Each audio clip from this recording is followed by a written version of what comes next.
Nino yang terjadi di Provinsi Aceh sejak beberapa bulan terakhir mengakibatkan ribuan hektar sawah di beberapa kawasan mengalami kekeringan. Kekeringan yang melanda saat ini menyebabkan lahan pertanian warga Aceh Jaya terkena imbasnya dan bisa menyebabkan gagal panen. Dampak dari musim kemarau yang terjadi di Kabupaten Aceh Jaya menyebabkan lahan alami kebakaran dan juga kekeringan. Kekeringan yang terjadi di Aceh Jaya saat ini juga berdampak pada lahan pertanian, terutama persawahan warga, dengan luasan lahannya mencapai ratusan hektar di berbagai desa. Akibat dari musim kemarau tersebut, banyak lahan sawah dan juga yang sedang digarap ditinggal petani karena tidak adanya air untuk dialiri ke persawahan mereka.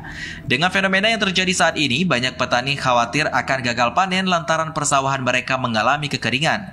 Dari musim kemarau saat ini, yang paling parah dampak kekeringan terjadi di sejumlah desa dalam kecamatan Krung Sabe mencapai 109 hektar.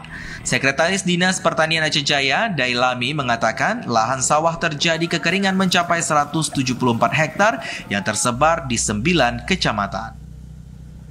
Berdasarkan laporan yang kita terima dari petugas kita penyuluh di lapangan, dari semua kecamatan yang ada di Aceh Jaya, itu 174 hektar yang berdampak kekeringan akibat kemarau panjang atau El Nino ini.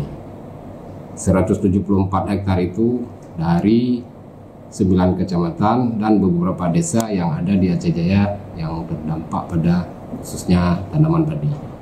Yang paling luas berdampak kalau kita lihat itu dari kecamatan Krung Sabe, itu 109 hektar. Ada beberapa juga yang kami dapatkan laporan bahwasanya masyarakat sudah ada yang melakukan swadaya secara mandiri, secara sendiri dengan membuat sumur-sumur bor dengan menggunakan pompa-pompa yang portable, yang kecil, mesin kecil untuk mengaliri air ke sawah-sawah. Dari luasan lahan sawah yang terjadi kekeringan, beberapa petani sudah melakukan perairan secara mandiri dengan membuat sumur bor dan juga pompanisasi. Selain itu, pemerintah daerah Aceh Jaya juga sudah menempatkan pompanisasi sebanyak 13 unit, earpon 16 unit, dengan harapan para petani bisa memanfaatkannya sebagai solusi untuk mengatasi kekeringan.